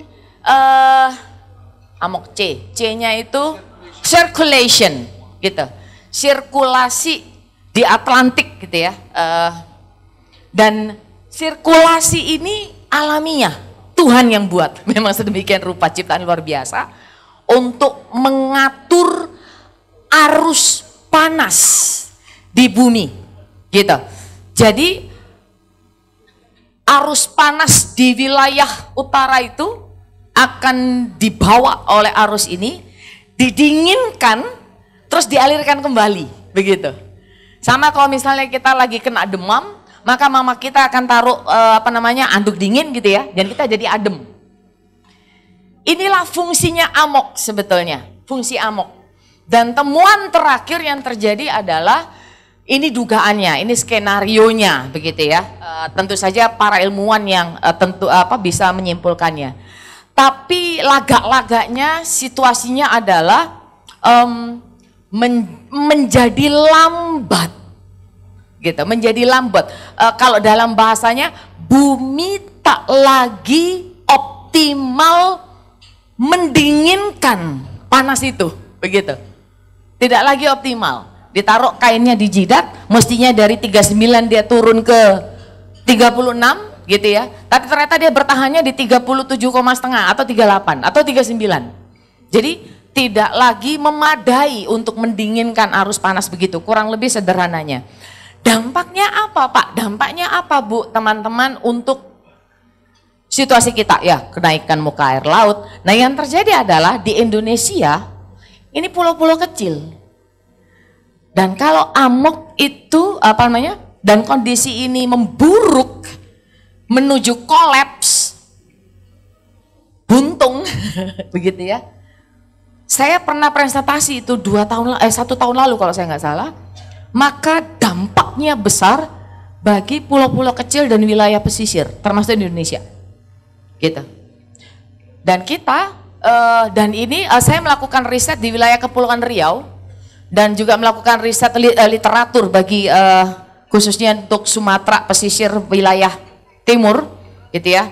Dan di sana sudah terjadi kenaikan air muka laut ini, ditambah lagi dengan aktivitas tambang pasir laut, gitu ya, tambang pasir laut dan juga aktivitas korporasi di wilayah-wilayah Kepri itu dan lain sebagainya. Saya risetnya ke sana, sangat masif untuk penambangan fosil dan juga penambangan granit, termasuk pertambangan yang lain ya. Nah yang kita tidak tahu bahwa itu memang pemasukan ekonomi yang berharga gitu. Saya tidak menyangkal tentang itu. Tapi dia berdampak seperti apa terhadap suku di wilayah pesisir. Nah, di wilayah pesisir Bapak Ibu, kalau di wilayah Sumatera dan Kepri itu banyak suku-suku berbasis kemaritiman. Tadi teman-teman di sebelumnya sudah bicara soal suku Sakai, suku Talang Mama, begitu yang lebih banyak di daratan ya Bang ya, di daratan. Jadi kalau riset saya kalau suku asli itu apa bedanya suku asli dengan suku Sakai? Suku Sakai, suku Akit, suku Talang Mama, suku Akit Rata, suku apalagi ya Bajau, suku itu disebut sebagai masyarakat adat. Tapi kalau suku asli itu lebih ke penyebutan identitas ya Bang ya, identitas bahwa mereka adalah suku asli. Jadi orang Dayak itu suku asli di sana begitu. Jadi kita tidak bingung pada term itu. Nah untuk suku-suku asli di wilayah Sumatera pesisir Pulau Sumatera dan Kepulauan Riau, mereka saat ini sedang terancam oleh karena perubahan lingkungan di wilayah pesisir. Jadi soal abrasi itu sudah terjadi, makanya program BRMG itu sangat menolong mereka gitu ya. Dan ya selain abrasi itu akresi. Nah selain itu juga sedimentasi. Bapak Ibu, kalau sedimentasi bayangkan bahwa nelayan itu tidak hanya mencari ikan di tengah laut. Nggak semua orang punya perahu kapal soalnya. Nggak semua orang punya perahu motor. Mungkin nelayan-nelayan misalnya kayak suku Akit, suku apa, mereka punyanya sampan. Dan sampan itu nggak bisa sampai sekilo ke laut, habis mereka di sana gitu. Di tepi-tepi. Tapi yang terjadi ketika sedimentasi terjadi, abrasi mempengaruhi itu gitu ya. Mereka yang biasanya carinya di wilayah pesisir, tusuk dia dapat ribau gitu. Ribau itu apa ya? Kayak ribau itu, kita bilangnya ribau bang, apa ya ribaunya? Kerang besar lah kayak gitu lah ya, kerang besar lah ya. Itu kan butuh keahlian khusus, mereka tinggal colokkan tangan ke lumpur, mereka dapat begitu. Tapi ketika kemudian sedimentasi makin tinggi, sumber penghidupan ini mulai hilang, mereka harus beradaptasi gitu. Misalnya di wilayah Bengkalis gitu ya, di Bengkalis dan sebagainya, masyarakat adat di sana sudah beradaptasi, nggak lagi mereka misalnya nombak, jaring, jala, nggak lagi. Mereka sekarang menongkah kalau nggak salah. Menongkah itu kelihatannya keren gitu ya, berseluncur di atas papan, set gitu kan, cari gitu. Padahal ini adalah salah satu cara mereka resilient, beradaptasi dengan kondisi lingkungan dan tetap harus cari makan. Mereka mau kemana? Mau ke daratan. Ke daratan sudah ada saudara lain yang tinggal di situ. Gitu. Dan mereka mau bertahan cari makan di mana? Ya kan mereka nelayan, cari aja ikan di laut. Itu tadi saya bilang, tidak semua punya akses untuk kepada mesin bermotor. Nah, perempuan-perempuannya itu sangat ahli sebetulnya di wilayah pesisir. Tapi karena pesisirnya sudah tidak aman, nggak aman lagi Pak. Dulu mungkin kalau pesisir itu pasti berlumpur, nggak mungkin nggak berlumpur. Pesisir itu berlumpur, mau selutut segala macam. Tapi karena proses perubahan lingkungan, sekarang lumpurnya sudah segini. Gitu. Nah, kalau mereka pergi ke wilayah pesisir untuk mencari, dulu tinggal tusuk cari udang, itu kan malam bawa sentolop. Orang Jawa bilang sentolop, apa itu namanya? Iya, sentolop yang di situ kan. Nah, gitu kan. Nanti mereka akan cari, udang nanti akan cari cahaya atau dia akan datang. Sekarang nggak bisa lagi begitu. Mereka harus cari tusuk satu baru dapat, tusuk satu baru dapat. Kan beda. Ini apa yang terjadi? Karena perubahan lingkungan, maka saudara-saudara kita di wilayah pesisir pun harus beradaptasi sekuat tenaga untuk bertahan hidup. Begitu. Nah, dan yang terjadi adalah bagaimana dengan program pemberdayaan ekonomi yang diselenggarakan oleh pemerintah dan lain sebagainya. Itu ada, tapi sifatnya kemudian meminta mereka yang berubah. Gitu, meminta saudara-saudara kita masyarakat adat yang berubah. Tapi mau jujur saja gitu ya, kayak program KAT, komunitas adat terpencil misalnya, itu terkadang tidak mendarat sebagaimana diharapkan gitu. Kayak misalnya teman-teman di masyarakat adat di wilayah Kepri, di banyak wilayah, program KAT itu sudah dicabut. Karena kalau dia masuk dalam program komunitas adat terpencil, Bapak Ibu Saudara, ada bantuannya dari pemerintah, begitu. Tapi kok iya, yang terjadi di Kepri dicabut itu statusnya, KAT. Kenapa? Karena diharapkan bahwa CSR akan menolong, begitu. Karena di sana kan banyak industri, diharapkannya menolong. Tapi yang terjadi adalah konflik. Kenapa? Karena warga tidak lagi ditopang dari bantuan KAT, harus minta CSR, dan CSR itu menimbulkan konflik di antara masyarakat. Yang terjadi adalah udahlah CSR-nya bagi-bagi aja lah. Padahal CSR itu kan untuk kepentingan kolektif. Gitu. Nah, saya mau ceritakan ini, mau mengatakan bahwa banyak konflik di masyarakat itu, masyarakat adat sebetulnya disebabkan oleh karena, maaf saya harus bilang ini realita, karena kebijakan-kebijakan pemerintah dan yang tidak berpihak pada masyarakat adat. Dan yang terjadi dalam riset saya adalah, dalam riset yang saya lakukan, sedikit saya lakukan, maka terjadi perubahan budaya. Tadi Bang ya kayak bomoh, itu kan Abang bilang tadi bomoh kan dukun itu kan maksudnya Bang ya. Mungkin Bapak Ibu nggak tahu batin itu apa, bomoh itu apa. Kalau batin itu kepala sukunya. Jadi Pak Mundung tadi bilang batin Sakai, batin ini, batin itu komandannya begitu. Kepala sukunya.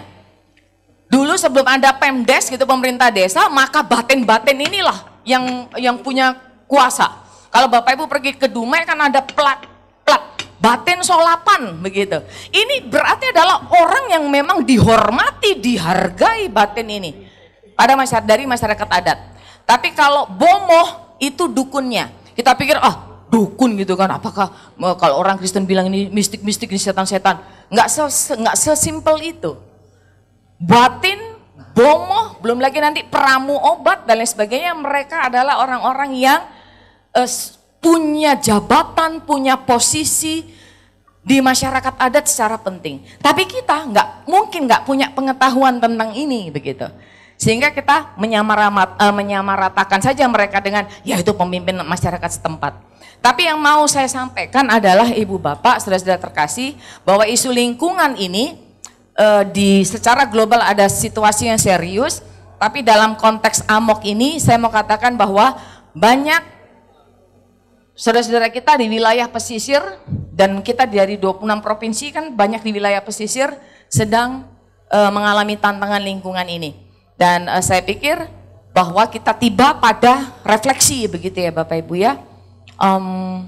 Kalau perubahan lingkungan ini terus terjadi dan kita tidak menyiapkan satu langkah serius tentang bagaimana kita mendampingi mereka, maka bisa diduga masyarakat adat khususnya di wilayah pesisir hilang. Mereka bisa tidak ada lagi. Gitu. Kepada siapa mereka akan datang dan minta tolong? Bagaimana gereja punya peta, punya profil, punya informasi yang beragam tentang mana situs-situs yang perlu kita sikapi secara khusus begitu ya. Nah kita ke arah sana. Saya pikir itu saja informasi Pak Wim, tidak banyak. Mungkin nanti kita kembangkan di diskusi. Terima kasih.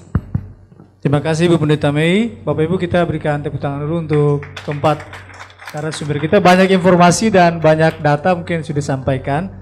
Ini menjadi bahan bagi kita semua, Bapak Ibu, mungkin kita semua ada hal baru dan mungkin juga hal-hal yang mungkin harus kita bangun bersama. Tetapi kita memulainya bagaimana, karena kita gereja, kita belum pernah bertemu dengan Pak Mundung yang begitu tadi berapi-api, Walhi juga ada, kita juga belum bangun kerjasama yang baik dengan Walhi. Baik Bapak Ibu, saya mengundang 3 penanya atau 3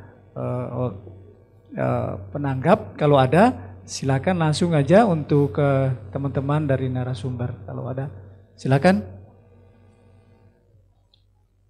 Ya, 1 Bapak. Kalau belum ada kita lanjut aja dulu 1, silakan Pak.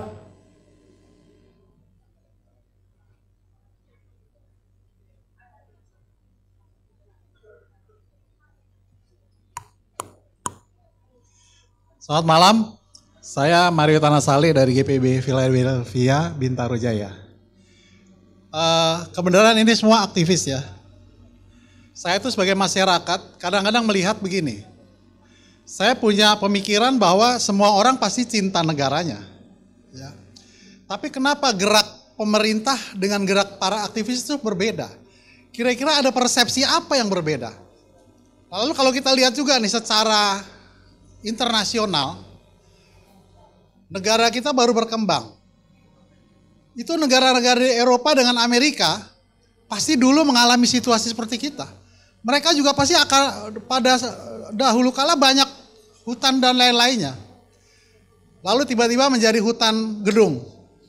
Nah ketika Indonesia mau menjadi hutan gedung, dari Amerika bilang bahwa lingkungan Indonesia itu paru-paru dunia.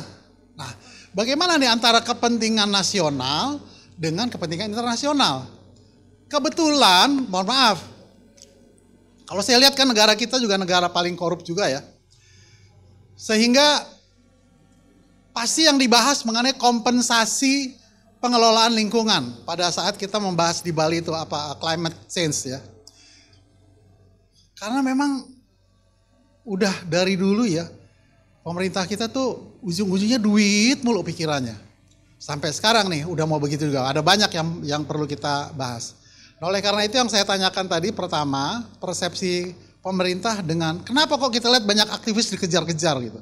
Padahal kan dia juga berjuang untuk kelestarian negara kita, bangsa kita, lingkungan kita.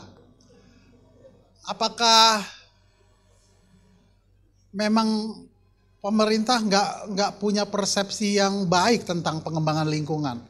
Karena mereka hanya berpikir membangun. Mungkin itu aja yang saya tanya. Terima kasih. Baik, kalau belum ada kita langsung jawab saja. Silakan teman-teman, udah mengerti ya pertanyaannya ya. Persepsi berbeda antara aktivis dan pemerintah. Silakan Bang Mundung yang pertama. Silakan Bang ini.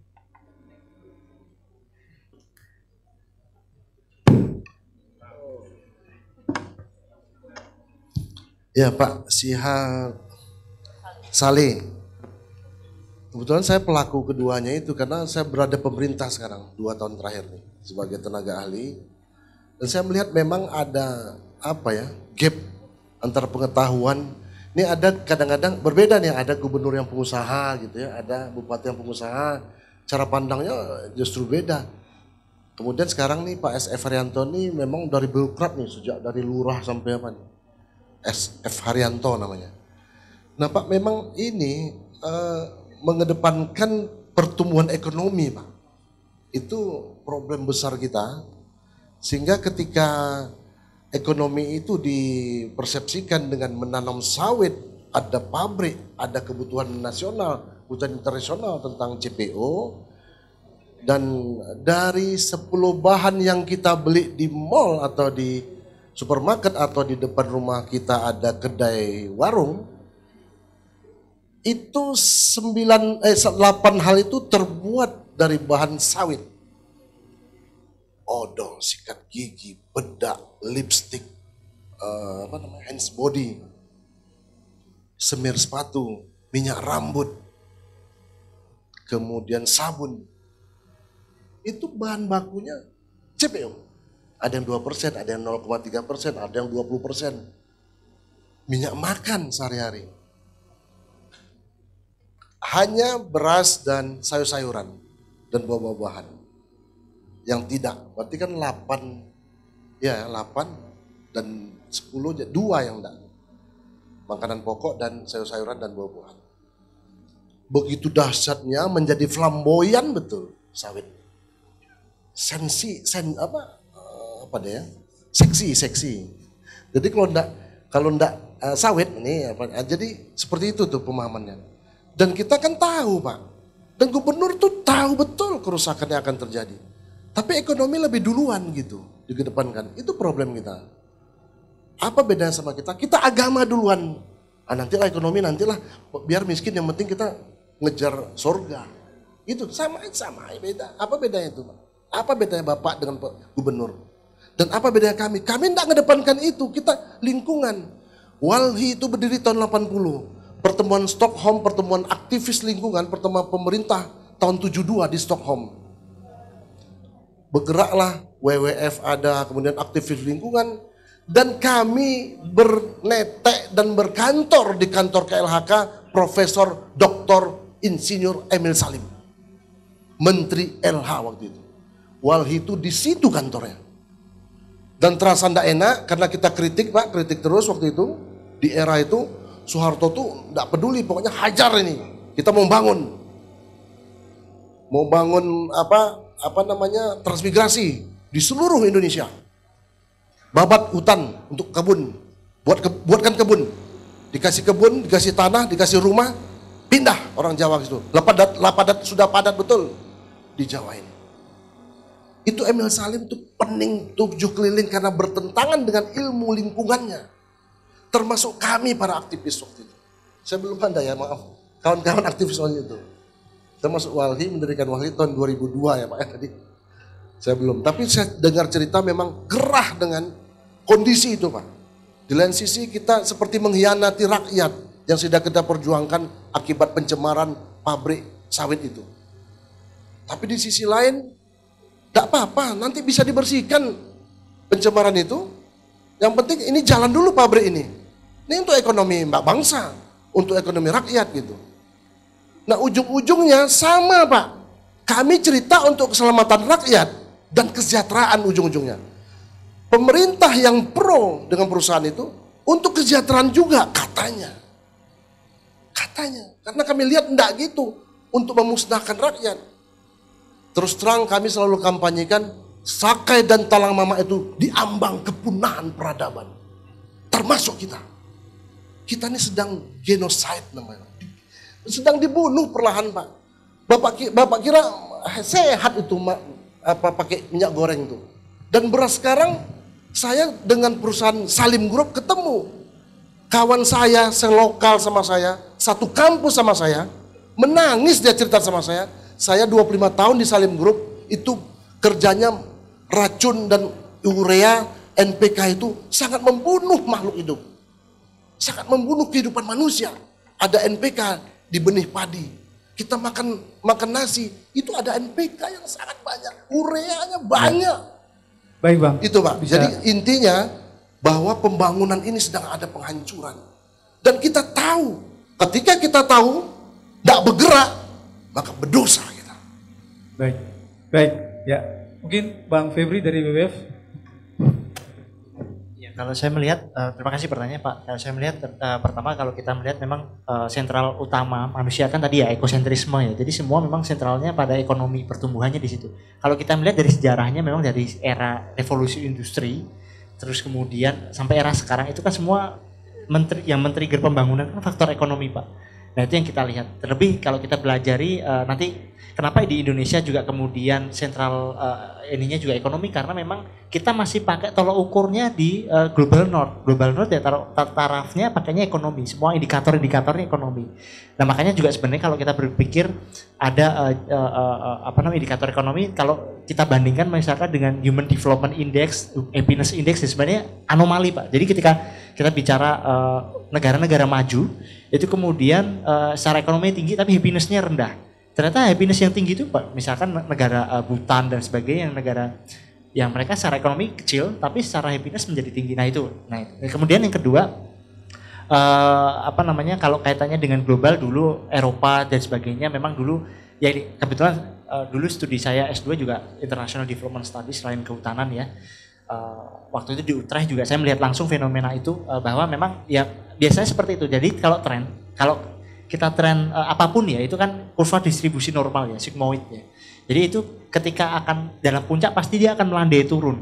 Nah itu siklus utama dalam kehidupan itu. Kalau kita bicara makanya semua kurva itu kan seperti itu. Kalau kita bicara statistik mungkin ada yang kalau 95% confident interval 2,5 ya misalnya. Nah itu seperti itu. Nah di Eropa Amerika masih terus naik. Makanya ada namanya konsep Rostow economy. Jadi growth economy itu paling tinggi mass consumption.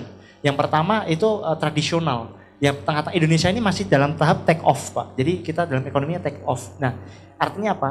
Per kapita kita konsumsi ekonominya masih rendah, konsumsi energi dan perusahaan lingkungan masih rendah dibandingkan orang Amerika yang satu orang itu bisa berbanding puluhan orang untuk orang Indonesia misalnya seperti itu. Nah itu korelasinya antara itu. Terus kemudian mereka mulai melandai memang, tapi perlu kita ingat bahwa sebenarnya kita berbicara dalam konteks di global itu ada namanya kompleksitas hubungan. Jadi ada core area dalam hal ini mereka masih negara-negara global north. Semua negara maju ya. Nah, developed countries. Nah, termasuk kalau di kita Singapura itu termasuk masuk di global north, itu masuk core. Makanya mereka nggak punya sumber daya, tapi mereka masuk ke semi periphery, semi lingkar keliling, sama yang periferinya keliling yang mereka dipersepsikan sebagai negara produsen tadi. Nah ini korelasi global, makanya tetap mau bagaimanapun dalam konteks kalau kita ekonomi global, kita sebagai negara produsen terus yang menikmati tetapnya itu perpolitikan global, geopolitik dan sebagainya. Ya tapi ya makanya kita harus dari bottom up ya. Iya, perilaku konsumtif ya karena ada ceritanya bisa panjang. Oke, makasih Mas Ahlul dari Wali ada. Ya, segala bentuk hajat hidup kita tuh ditentukan oleh mekanisme pasar sebenarnya. Dan negara tuh dalam tanda kutip menjual sumber daya ini nggak punya ambang batas itu. Ya tak ada kalau dalam analogi lucunya tuh kita ini lagi menghambat kerusakan yang lebih cepat sebenarnya gitu. Kalau tidak ada mungkin kita di sini mungkin agenda kita hari ini mungkin tidak terjadi karena mungkin ada kabut asap di Riau lebih besar gitu. Kita ada asap ya kita nggak usah kritis aja, bakar aja terus, perusahaan buka aja terus, gajah harimau hajar aja terus itu. Nah mungkin itu keseimbangan juga insting manusia tuh ada juga yang punya kesadaran tinggi gitu, tapi dia nggak kolektif sebenarnya. Nah kalau kami kan di dalam wadah ada kebutuhan dan lembaga, kita menggunakan kemampuan kita untuk mengingatkan, mengkritisi. Sama kalau dalam demokrasi ya sebagai memantau kekuasaan atau jurnalis atau aktivis. Kalau tidak ada ya itu tadi Bapak bilang sendiri kan, kita ya korupsi paling tinggi apalagi tidak dikawal gitu. Apalagi yang sekarang kacau kali kan soalnya kan. Nah bagaimana kan sumber daya alamnya ini hanya dinikmati pasar luar bukan kita gitu loh. Yang bilang undung turunan produk sawit aja kita udah jadi barang kayak gini. Kita nggak mandiri gitu loh. Kita jual barang mentah gitu. Dan itu bukan untuk kita sedang nggak butuh itu sebenarnya masyarakat Indonesia gitu. Nggak butuh minyak berapa ton liter atau berapa banyak gitu. Kita cuma secukupnya aja hidupnya gitu. Tapi kan pasar meminta itu. Industri meminta, kami butuh cepat. Logistik barang mentah kami butuh itu. Mana lagi lahan yang kosong, mana hutan lagi. Itu aja dibabat langsung dijadikan sawit. Mana lagi? Itu di dalam hutan adat itu ada batu bara. Buka aja. Kami butuh untuk PLTU kami. Kami mekanismenya dilempar sama luar gitu. Nah makanya kayak Rempang tadi emang masyarakat sana tuh butuh emangnya panel surya gitu. Enggak kan? Dia butuh cuma mancing ikan sama gunung tadi untuk logistik sebulan gitu. Nah sekarang yang butuh itu adalah negara-negara yang butuh teknologi yang tinggi gitu. Nah ini yang jadi masalah sebenarnya. Nggak memerhatikan salah satu kemanusiaan sebenarnya. Ya masyarakat dianggap sebagai ya kan bisa dikasih uang ganti rugi untung ganti untung. Lah tapi kan mekanismenya nggak ada tuh. Itu yang masalahnya tuh. Kok bisa saya nggak tahu lagi kita sama manusia aja seperti itu gitu loh. Ini yang menjadi kita mengingatkan ini udah kelewat nih. Gak boleh sampai batas itu, makanya kita menyampaikan hentikan, cabut atau koreksi atau dihukum gitu. Makanya kita menggunakan mekanisme kita sebagai masyarakat mengkritisi, mengingatkan. Mungkin itu sih secara umumnya. Ya, terima kasih Bang Arul. Bu Pendeta Mei ada komentar? Ya. Ya, silakan. Cek. Baiklah, saya akan bicara dari pengalaman gereja Pak Wem gitu kan. Kepentingan nasional dan generasi mendatang ini kan ketegangannya begitu Pak. Dan saya melihat ketegangan itu dalam gedung gereja, dalam rumah-rumah ibadah. Enggak ngomongin soal gereja, dalam rumah-rumah ibadah. Misalnya kalau kita mau lihat secara kritis ya Pak. Tadi seluruh pembicara di sesi pertama. Bukankah karakter-karakter beliau-beliau di sesi pertama dan juga di sesi 2 ini adalah warga gereja, misalnya kalau kita mau imajinasikan gitu. Dan bagaimana sebetulnya makanya kemudian rumah ibadah itu menjadi ruang yang sangat konkret untuk melihat ketegangan itu. Nggak usah ngomongin negara, nggak usah ngomongin ketegangan antar aktivis dengan pemerintah. Di rumah ibadah itu kan terjadi. Bagaimana kebijakan-kebijakan kita lebih berpihak ke arah mana begitu misalnya. Nah, Pak, dalam sisi kajian Pak ya, kalau saya mau lihatnya dari teologis, maka ini sejarahnya kan panjang dari revolusi industri, tadi Abang sudah ngomongin. Tapi kalau mau dilihat secara pendeknya Pak, ada 2 isu besar yang menciptakan peradaban seperti ini. Satu namanya antroposin, ya kita sudah tahu itu antroposen. Yang kedua adalah kapitalosen.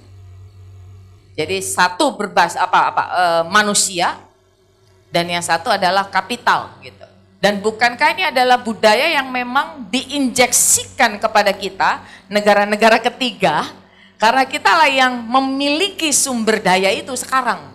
Dan saya pikir saya nggak mau ngomongin politik Pak, tapi sebagai rumah ibadah, dari dua isu ini kita sekarang punya narasi, namanya oikosen, gitu, tentang tempat tinggal kita. Bagaimana kita narasi tandingan bukan melawan ya, menandingi dua narasi besar itu. Bagaimana rumah-rumah ibadah termasuk kita orang-orang Kristen gereja juga menampilkan bahwa keberlanjutan oikos ini juga penting dan sangat penting. Karena banyak duit, banyak manusia, buminya nggak ada. Mau pindah kemana Pak kita Pak? Demikian, terima kasih. Terima kasih Bapak Ibu, kita berikan aplaus buat narasumber. Memang isu-isu ini memang terasa masih baru atau masih perlu terus kita diskusikan di kalangan gereja, karena memang karena itulah kita menghadirkan teman-teman. Kalau kita lihat alur diskusinya dari keynote speech, kemudian ke panel 1, kemudian ke panel 2, memang kita ingin melihat semua situasi yang ada. Jadi kemudian akan kita terjemahkan dalam bentuk RTL, kita terjemahkan dalam GPIB, walaupun memang ada beda-beda pandangan sedikit ya. Karena itulah memang yang terjadi. Kita memang menghadirkan WALHI, WWF, mereka yang berhadapan dengan situasi-situasi di lapangan. Dan kita perlu dengar dari mereka. Ya, mungkin itu saja kesimpulan diskusinya. Oh, masih ada panitia sudah minta tutup Pak. Mohon maaf, nanti kita diskusi di besok masih ada. Sehingga kita akan tutup diskusi kita. Terima kasih Bapak Ibu sekalian. Tuhan Yesus memberkati kita semua. Terima kasih Bang Febri, Mas Alul, Bang Mundung, Ibu Pendeta Mei untuk diskusi di sesi panel 2 ini. Dan kita akan foto bersama.